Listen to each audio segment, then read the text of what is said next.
The Assembly will hear statements by His Excellency Victor Vorel. Nous allons entendre Victor Vorel Kunta, Premier ministre de la Roumanie. I request protocol to escort. Je vais demander au protocole de bien vouloir escorter son Excellence.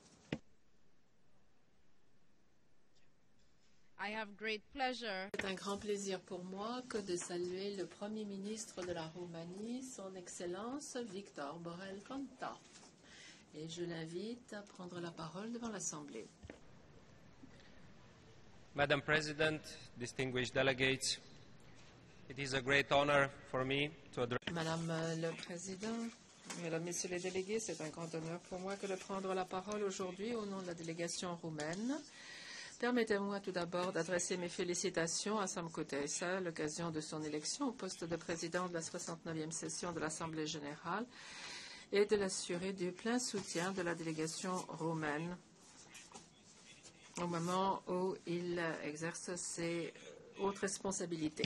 Pour la première fois à ce débat de haut niveau, permettez-moi, Madame la Présidente, de réaffirmer la vocation pacifique de mon pays, de promoteur de la paix et de la sécurité internationale, des valeurs de la démocratie, de l'état de droit et du respect des droits de l'homme.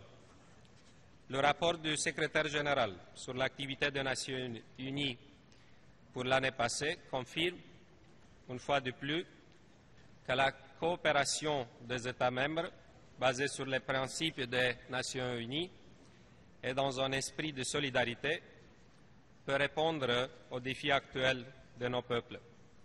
Madame la Présidente, je voudrais traiter quelques questions d'intérêt pour mon pays à l'égard des évolutions dans les relations internationales. Depuis le précédent débat général de l'Assemblée générale, le domaine de la sécurité internationale a connu les plus complexes et les plus graves développements après la fin de la guerre froide. C'est dans ce contexte que nous avons le devoir de confirmer, une fois de plus, notre engagement en faveur des principes de la souveraineté et de l'intégrité territoriale de tous les pays, du non-recours à la force, de la solution pacifique de tous les problèmes entre les États en conformité avec le droit international.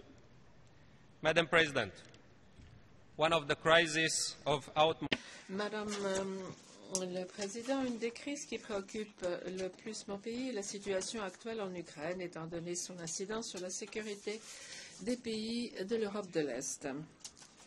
La crise, comme vous le savez, avait commencé avec l'annexation unilatérale de la Crimée, qui fait partie intégrante de l'État souverain d'Ukraine. Et cette annexion, sans précédent sur le continent européen, depuis des décennies, s'est poursuivie par un conflit sanglant dans les régions orientales de l'Ukraine, engendré par des forces qui poursuivaient des objectifs séparatistes. Et je tiens à confirmer ici, encore une fois, notre position nationale qui est ferme et claire à propos de la crise en Ukraine. La Roumanie rejette toute forme de pression extérieure à l'égard des États de l'Europe de l'Est qui ont des aspirations à l'intégration européenne. La Roumanie soutient fermement l'intégrité territoriale et la souveraineté de l'Ukraine et de tous les pays. Une Ukraine forte, unie et souveraine, engagée sur la voie européenne et sur les voies des réformes dans les domaines politiques et économiques, répond aux meilleurs intérêts de l'Europe et du monde entier. La communauté internationale s'est impliquée pour trouver une solution à cette crise dès le départ. Nous félicitons les Nations unies de leur présence constante sur le terrain, des efforts de l'OSCE pour superviser l'évolution sur le terrain jour après jour et pour soutenir les efforts internationaux grâce à ces mécanismes spécifiques. Pendant de nombreuses années, tous les pays de l'Europe de l'Est ainsi que tous les pays de la région de la mer Noire ont partagé et déclaré franchement des objectifs communs de paix et de coopération.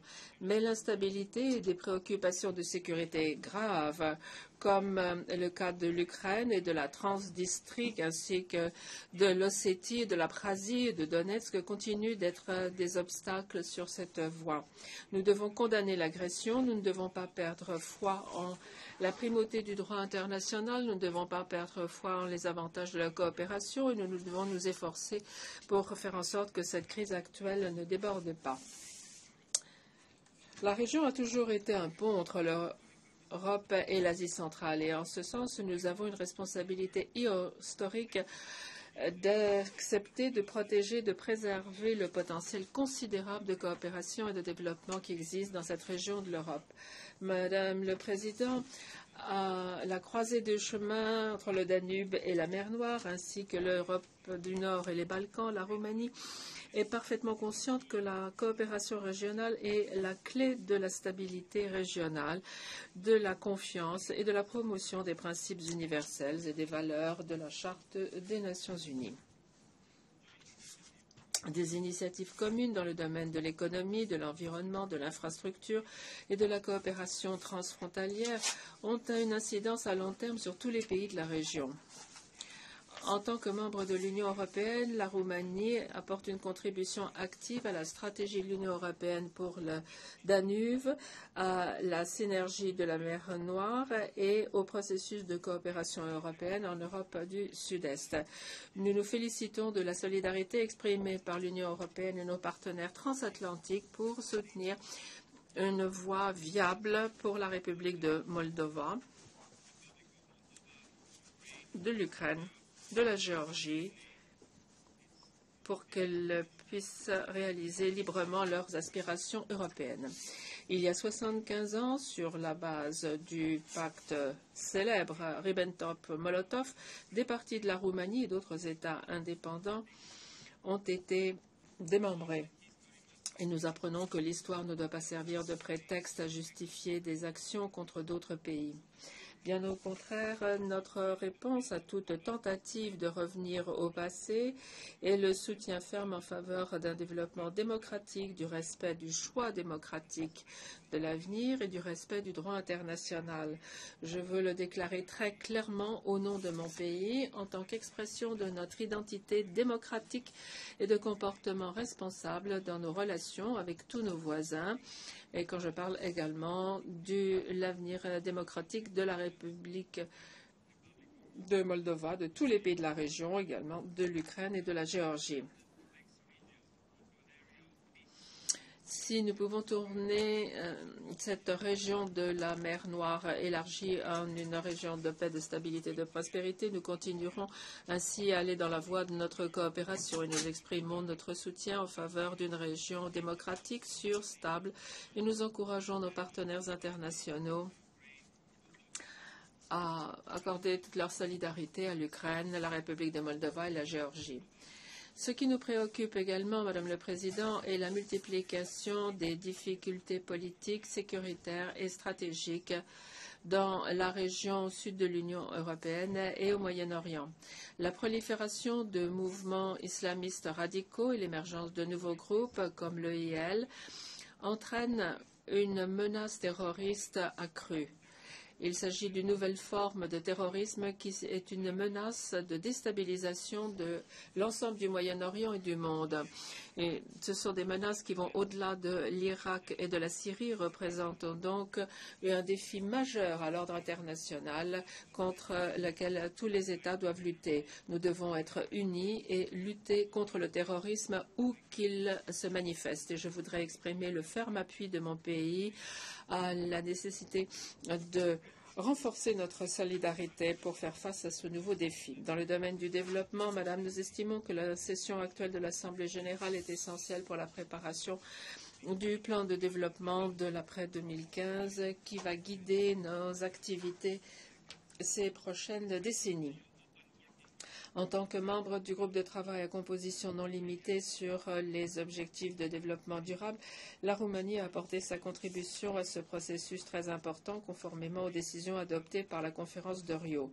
Notre vision nationale quant aux objectifs futurs a été adoptée par le gouvernement de la Roumanie en décembre 2013 et nous notons avec plaisir que les domaines qui nous intéressent particulièrement sont dûment reflétés dans le rapport du groupe.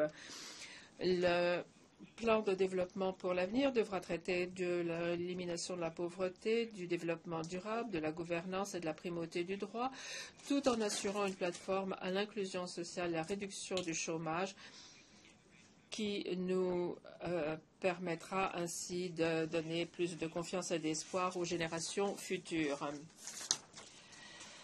Madame la Présidente, l'année dernière, le nombre des personnes ayant besoin d'une aide humanitaire, notamment le nombre des personnes réfugiées et déplacées, a atteint des niveaux sans précédent. Nous saluons et soutenons l'offre offerte à ces personnes par les Nations Unies en étroite collaboration avec des organisations internationales, des ONG et les donateurs internationaux.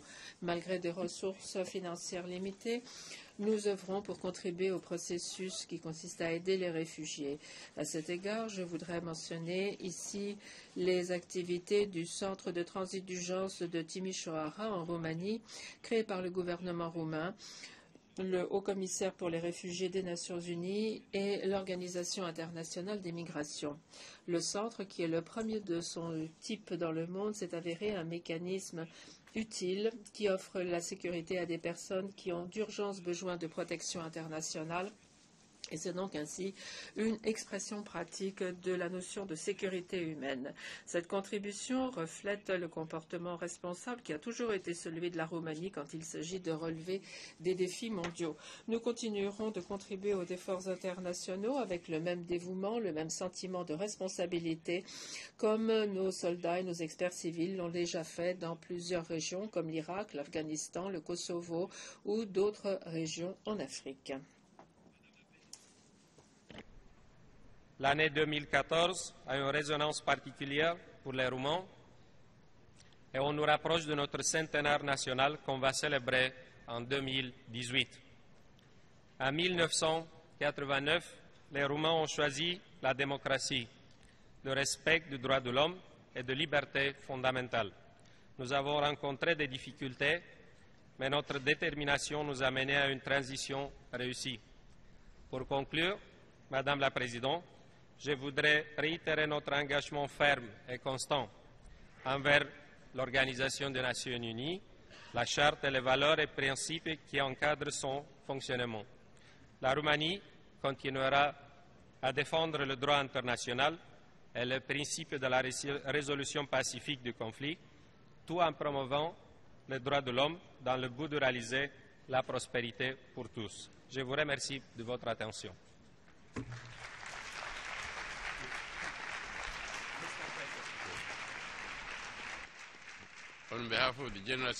Au nom de l'Assemblée générale, je tiens à remercier le Premier ministre de la Roumanie de la déclaration qu'il vient de faire. Je prie